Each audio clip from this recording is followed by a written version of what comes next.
Figured I'd do a review on my 6-inch Rock Rascal trim saw.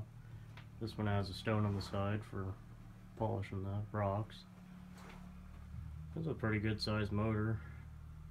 I added the drip system on it, just using a pressure spray tank.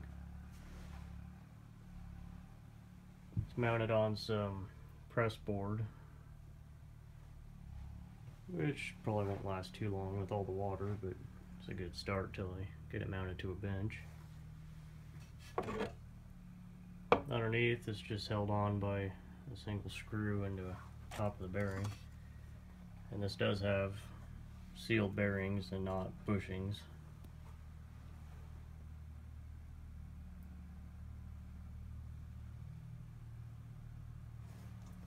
Pretty quiet and pretty smooth for having a stone on the side of it. Power cord just has a simple on-off switch.